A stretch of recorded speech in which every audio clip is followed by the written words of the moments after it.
Sister Nirina no anarako avy eto amin'ny Kristombasia Madagasikara.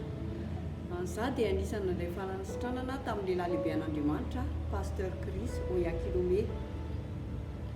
Za dia nanana aretina izay tsy nahitana fanafody nandritra ny enim-bolana satria ny aretina no nahazo anahy tsy fantatra hoe inona na inona. Dia ny fisehoan'ny aretina tamiko dia mangididy ao anaty masoko.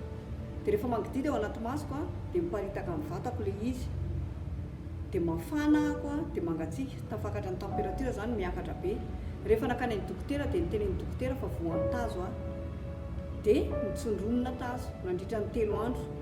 Rehefa natao ny tsindrona tazo dia tsy nisy ihany ny fanasitranana fa ny ombony aretina. Dia ny fiombon'ny aretina teo amiko ny lehibe ako, ny ngeza zany ny vatako. Io vatako ny ngeza io nilanja 60 kg ako androany dia ny apitson'iny ako mihena lasa 37 kg. Ohatr'izay foana ny ainako nandritra ny herinandro ary za dia marary tsy mahavita ninina na miakatra amin'ny tohatra raha ako dia reraka be, tena manaitaina ny vatako ray manontolo. Ny ainako foana zany nandritra ny herinandro ary ny aretina dia ny ainako nandritra ny enim-bolana. Mihinana fanafody mandra-pahafaty. Rehefa nijeren'ny dokotera indray taty aoriana dia nataony analizy dia hoe allergie nahazo anahy. Tao anatin'ny allergie indrindra no ilazany fa mihinana fanafody mandra-pahafatiko ary tsy tsisy azo atao zany. Ny vidin'ny fanafody ao anatin'ny herinandro 5 millions izay foana.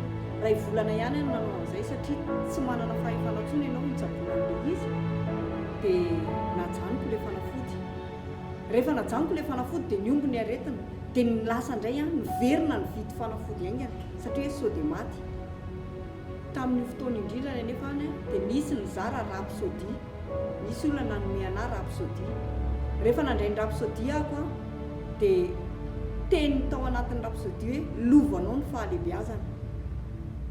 Ary tao anatin'izay indrindra ny tenin'Andriamanitra amin'ny tenany teny hoe ianao dia taranaky Abrahama, raha ny Kristy ianao dia taranaky Abrahama ary mpandova araka ny teny fikasana.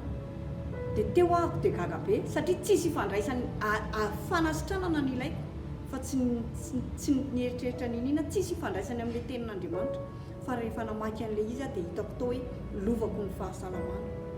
Tonga saina ako tamin'ny fotoana nandraisako an'io dia nisy nipaka taty amiko ny nanomboka ny ovan'ny vatako ny nanomboka ny nahandray fahasalamana ako. Teneo ihany ako satria tany amin'ny farany rapsody nisy fandraisana an' Jesosy dia nandray an' Jesosy aho. Ny aina fahasalamana ny apitson'ina dia lasa salama tanteraka. Navita ny zavatra tsy vitako ny andritra ny aretina ary mihoatra arany niverina ny asa ako ary ny ankohonako raha dia lasa afaka nikarakara ny ankohonako ako ary nanomboka teo tsy nihinana fanafody intsony mandraky ity ny androany. Dia mankasitraka indrindra Pasteur Chris fa tamin'ny alalanao nandraisako an'izany fahasalamana zany. Misy ny fotoana lehibe amin'ny 4 ambin'ny folo 5 ambin'ny folo 4 ambin'ny folo marsa ho avy izao izay ao anatin'ny fikorinan'ny fanasitranana. Manentana anao andray an'izany fahasalamana zany. Ninina aretina eo aminao tonga ny fotoana ampiasain'Andriamanitra. Tena hoe tamin'ny anahako boky no nandraisako fahasalamana fa io dia kasika manokana mihitsy izay hoentin'izany lehilahy lehibe an'Andriamanitra Pasteur Chris zany ho antsika eto Madagasikara manana tombony manokana satria anisany mandray ao anatin'izany tsika dia andraisanao ny fahasalamana tanteraka. Ninina marary eo aminao tongava aza diso an'io fotoana io. Ny aretina afaka mijanona eo aminao rehefa tsy misy fahasalamana ianao fa ny fahasalamana izay hoentin'izany lehilahy lehibe an'Andriamanitra zany dia tanteraka aminao ary tsy hiverina aminao intsony ny aretina rehefa fahasalamana no miditra ao anatinao. Dia tongava etỳ Ambohibao sy misy ao amin'ny Analakely ao amin'ny meuble zay maika ny faha 4 ambin'ny folo ny volana mars ary etỳ Ambohibao manomboka ny 4 ambin'ny folo 5 ambin'ny folo ary 4 ambin'ny folo marsa ho avy izao.